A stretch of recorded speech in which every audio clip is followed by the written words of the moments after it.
Testemunhos Seletos, volume 2, capítulo 37. A prosperidade da Igreja. Onde estiver o Espírito do Senhor, aí se notará mansidão, paciência, bondade, longanimidade. O verdadeiro discípulo de Cristo esforçar-se-á por imitar seu exemplo, cogitará em fazer a vontade de Deus na terra como é feita nos céus. Aqueles cujo coração está ainda contaminado com o pecado não poderão ser zelosos de boas obras. Esses infringem ainda os primeiros 4 preceitos do Decálogo, que resumem o dever do homem para com Deus, como também não cumprem os últimos 6, que definem os deveres de homem para homem. Seu coração está cheio de egoísmo e constantemente pretendem descobrir faltas em outros que são melhores do que eles.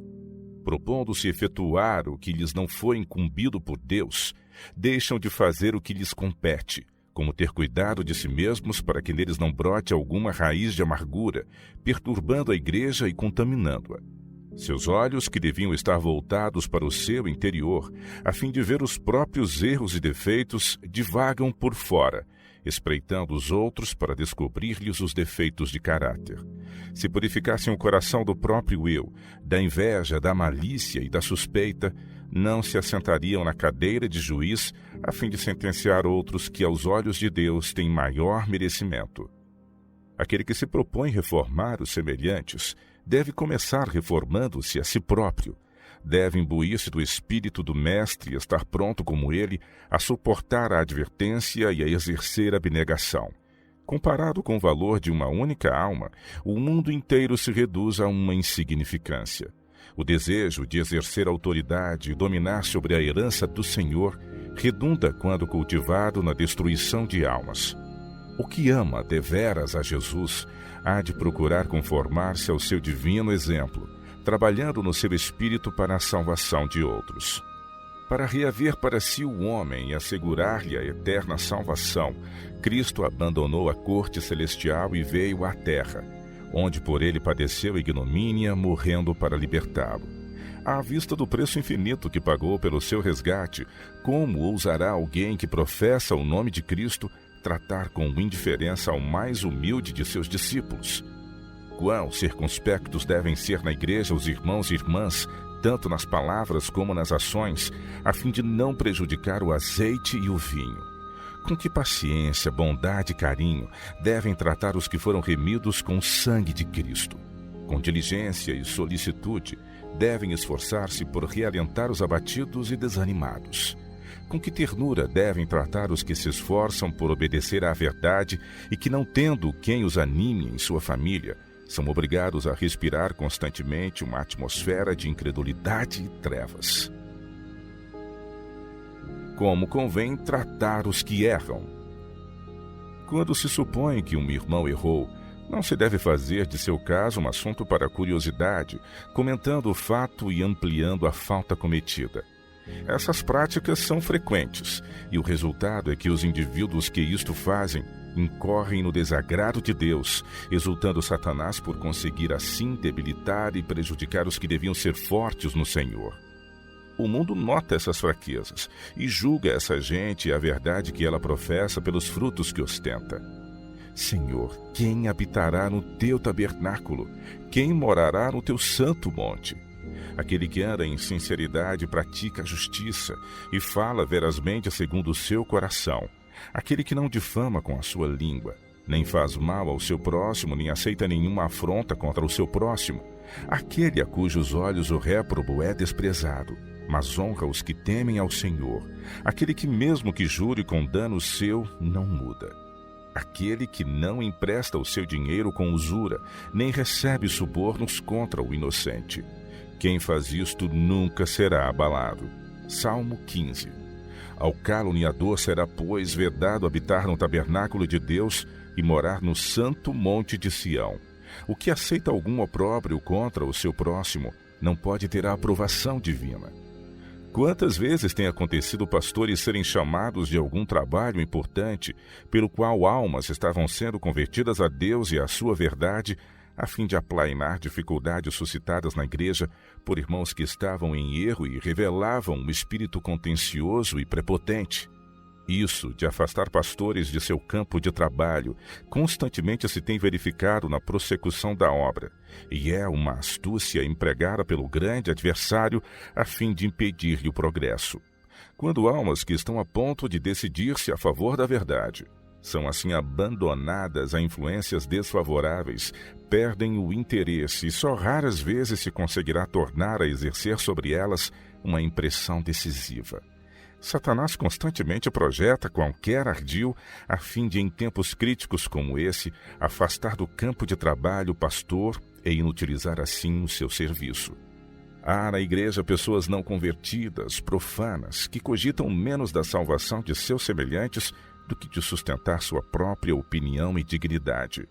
Sobre essas, Satanás influi para suscitarem dificuldades que tomem o tempo e o trabalho do pastor, e muitas almas se percam em consequência disso. Achando-se os membros de uma igreja divididos quanto a seus sentimentos, endurece-se-lhes o coração e se tornam insensíveis. Os esforços do pastor são como golpes de martelo em ferro frio, somente conseguindo tornar a cada qual mais obstinado em seu caminho. Deste modo, o ministro fica colocado em situação pouco invejável, porque por mais sabiamente que proceda, sua decisão fatalmente desagradará a uns e outros e fica reforçado o partidarismo. Se por acaso o pregador está hospedado em casa de alguma família, os outros ficarão com receio de que receba impressões desfavoráveis com respeito a eles. Se dá algum conselho, dizem: fulano ou cicrano falou com ele e suas palavras ficam sem efeito. Fundamentado em tais desconfianças e suspeitas, o pregador fica preso a seus preconceitos e ciúmes, e não raro terá de abandonar o caso em pior estado do que estivera antes. Tivesse-se recusado a ouvir as declarações partidárias de uns contra outros, limitando-se a ministrar alguns conselhos de acordo com a Bíblia, dizendo como outrora Neemias: estou fazendo uma grande obra, de modo que não poderei descer, Neemias 6, verso 3, a igreja teria ficado em bem melhor condição. Os pastores e leigos desagradam a Deus, permitindo a indivíduos falar-lhes acerca dos erros e defeitos de seus irmãos. Não deveriam atender a essas informações, mas sim inquirir: acaso fizeste como manda o Salvador? Foste ter com o teu ofensor, advertindo-o de suas faltas entre ti e ele, e recusou ouvir-te?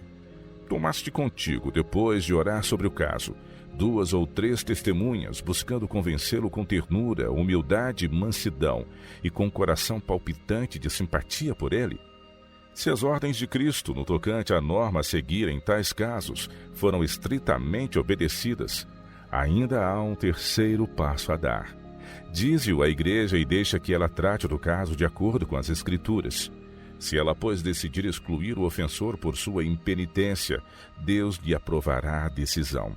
Se, porém, o caso não foi tratado desse modo, fecha os ouvidos a todas as queixas e recusa-te a aceitar qualquer opróbrio contra o teu semelhante.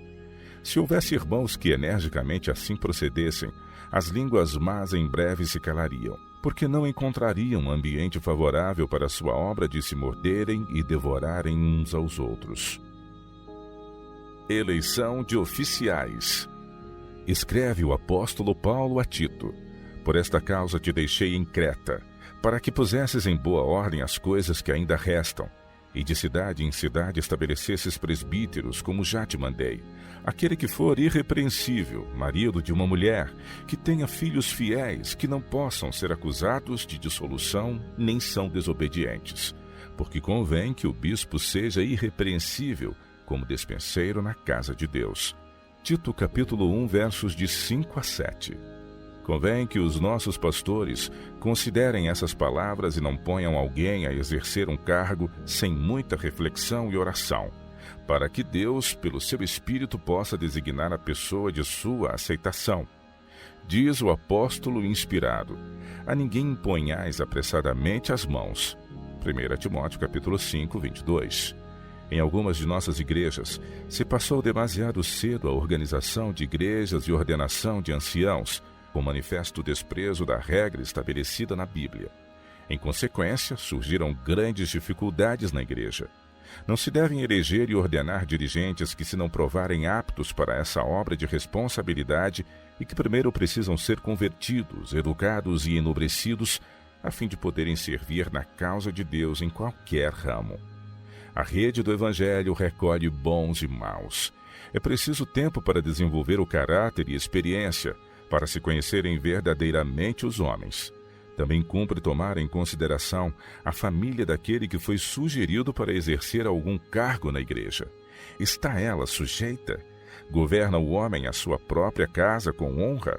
Qual é o caráter de seus filhos? Farão eles honra à influência do pai? Se este não revelar tato, sabedoria e virtude no governo de sua própria família, é justo concluir que os mesmos defeitos de sua parte se hão de fazer sentir também na igreja, verificando-se aí o mesmo governo incapaz. É muito melhor provar o homem antes de receber um cargo do que depois. É preferível orar e tomar conselho antes de sua investidura, a esforçar-se depois para reparar um ato imprudente. Em algumas igrejas, o dirigente não possui as qualidades indispensáveis para adestrar os membros da igreja para o trabalho. Não se empregam o tato e o bom senso necessários para manter vivo o interesse pela obra de Deus. O dirigente é indolente, moroso, prolixo, estende-se muito em suas orações em público. Não mantém com Deus comunhão viva, que lhe proporcionaria novas experiências.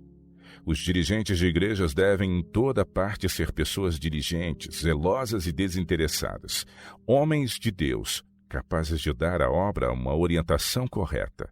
Devem levar suas petições a Deus com fé. À oração particular poderão dedicar o tempo que lhes aprouver, mas em público suas orações e testemunhos devem ser breves e substanciais. Cumpre evitar orações e exortações longas e insípidas. Se os irmãos e irmãs se propõem dizer alguma coisa com o fim de animar e edificar outros, isto deve vir de coração. Precisam viver todos os dias unidos com Deus, tirando os seus suprimentos do inesgotável depósito, a fim de poderem expor coisas novas e velhas. Se sua própria alma estiver sido vivificada pelo Espírito de Deus, estarão no caso de alegrar, esforçar e animar outros. Se, porém, não tiverem sorvido da fonte de salvação eles próprios, não serão aptos para aí conduzir outros. Aos que abraçam a teoria da verdade, cumpre fazer compreender a necessidade de religião experimental. Aos pastores importa terem a própria alma vinculada ao amor de Deus, para poderem impressionar o povo com a necessidade de uma consagração pessoal, de uma conversão individual. Todos devem adquirir para si mesmos uma experiência viva. Cumpre-lhes ter Cristo no coração e o Espírito de Cristo moderando-lhes as inclinações, ou sua profissão não terá nenhum valor e seu estado será pior do que antes de terem ouvido a verdade. Para os pequenos grupos que abraçam a verdade, importa fazer arranjos que garantam a prosperidade da igreja. Poder-se-á nomear uma pessoa para dirigi-lo durante uma semana ou um mês, depois outra por algumas semanas, e assim diversas pessoas poderão sucessivamente ser experimentadas, para depois se proceder a uma escolha judiciosa por voto da igreja, da que se provar mais apta para assumir as funções de dirigente, nunca, porém, por mais tempo do que um ano. Poderá então ser eleita outra, ou a mesma pessoa poderá ser reeleita, caso o seu serviço se tenha provado uma bênção para a igreja. O mesmo princípio cumpre seguir na escolha de pessoas para outros cargos de responsabilidade, como os das associações. Homens não experimentados não devem ser eleitos presidentes de associações. Muitos agem sem discernimento em negócio importante, como este que implica interesses eternos. Uma igreja unida na salvação de almas. Professamos ser os depositários da lei de Deus. Pretendemos ter maior luz e aspirar a um ideal mais elevado do que os outros povos da terra, mas por isso mesmo devemos revelar maior perfeição de caráter e mais diligente piedade. Aos que têm abraçado a presente verdade, está confiada uma importantíssima mensagem. Cumpre fazer resplandecer nossa luz, a fim de alumiar a vereda dos que se acham em trevas. Como membros da igreja visível e obreiros na vinha do Senhor, todos os cristãos professos devem fazer tanto quanto possível para preservar a paz e a harmonia e o amor na igreja. Notai a oração de Cristo. para que todos sejam um como tu, ó Pai, o és em mim e eu em ti, que também eles sejam um em nós, para que o mundo creia que tu me enviaste. João capítulo 17, verso 21. A unidade da igreja é a prova convincente de que Deus enviou Jesus ao mundo para o salvar, um argumento que os ímpios não poderão controverter. É por isso que Satanás se esforça continuamente por prevenir esta união e harmonia entre os crentes, a fim de os descrentes, observando essa apostasia, essa dissensão e essa contenda que reina entre os cristãos professos, aborrecerem a religião e serem confirmados na sua impenitência. Deus é desonrado pelos que, professando a verdade, alimentam entre si divergências e discórdias. Satanás é o grande acusador dos irmãos, e todos os que assim procedem se acham alistados ao seu serviço.